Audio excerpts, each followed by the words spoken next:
Well, since System Test 26 got way too much views, and also got a 1 out of 10 on my YouTube studio, why not do a little something even better?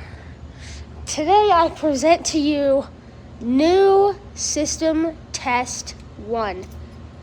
Let's get straight into this.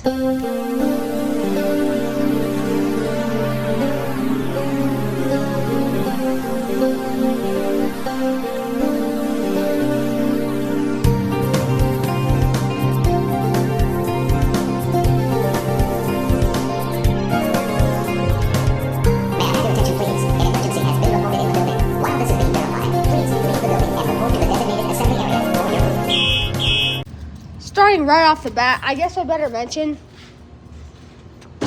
this guy was here first. I know I never really did much about this guy. The reason is because it was just failing pretty bad. Like, the best it would do is, give the alarm a teeny bit of power and just beep in trouble. So, really, this thing was only good for just being on. But finally, I took this down and replaced it with something that actually works right. That's right, guys. I present to you our newest member of the Fire Alarm Do community, my Firelight MS4. So, opening the panel, not too much stuff connected, obviously. I do have batteries, nice. But I guess I just better start with what I have hooked up to this. For the alarm, I still have the Advance, and you'll notice something about this. It seems a lot louder now. Because you remember, when it was hooked to this system, it was kind of faint, sleepy-ish. It wasn't very loud. Now, this thing hurts my ears and it flashes really bright. So I guess I better mention epilepsy warning. If you are sensitive to any of that, I don't recommend watching this. But it is just one strobe. But as we progress in the video, you'll see why I warned you about this. But let's just start with our devices. Right here, I've got a System Sensor 1400. I actually used to have this here. This is a 4WB, and it worked with this system pretty well, but I don't know, this panel just didn't like the 4-wire detector, so I swapped it with, actually it kind of downgraded, but this is a 2-wire detector. It is a 1400 System Sensor. Down here, I still have the Potter T-Bar.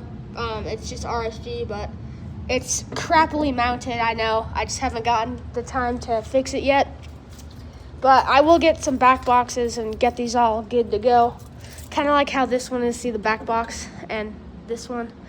But anyways, and for our next device, I've got my Notifier RP-2002. And you're probably thinking, what the heck are you talking about? Well, let's take a look. Wire comes out of this panel, goes into that panel.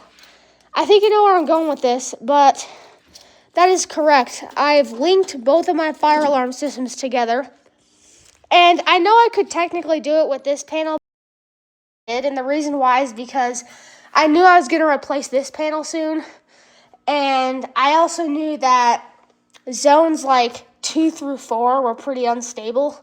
If you remember, these were always in trouble, even when I had resistors and everything. They still were in trouble for whatever reason, but yep. But yeah, so now that I have 2 good functioning panels, well, we'll see how long this one goes for. Got a relay, goes into the zone. So for anyone wondering how you wire that, you take the relay from this panel and wire it to an initiating zone on this panel. So, yep, I will be demonstrating that. But let's just start basic and go with the 1400 first, and 3, 2, 1. You gotta hold it for a bit.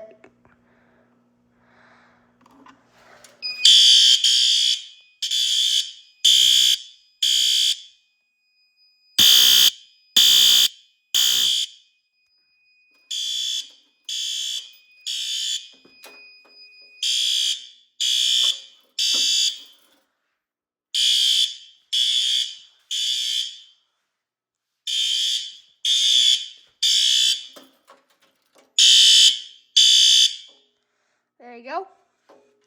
And I guess we'll just jump straight into the Potter T-Bar or whatever. I remember when I first got this and I saw a Potter, I was like, I thought they made sprinklers. Open it up.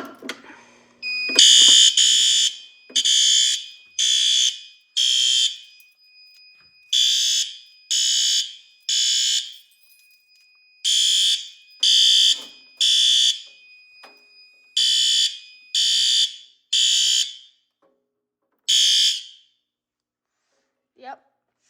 This panel, I feel like Firelight panels always have this problem. Even from this panel all the way to this panel, it still doesn't cut the power off evenly. Like, you can still hear this alarm kind of go, ew. But I guess that's kind of funny. Anyways, now for the next part of the system. And I could reset, but I'll just leave it. I'm going to trigger this system. And I'm not even going to touch this system. And you're going to see how it sets both systems off. So I'm just going to utilize the drill switch for the basement system, and you'll see the basement system will trigger this system without even me touching it. Here we go.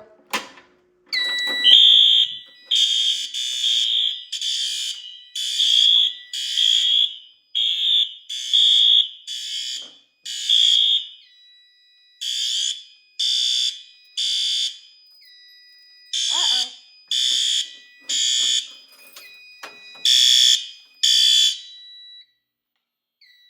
Something's wrong with that one. What's the matter with you? Oh, so now the trouble goes... Oh.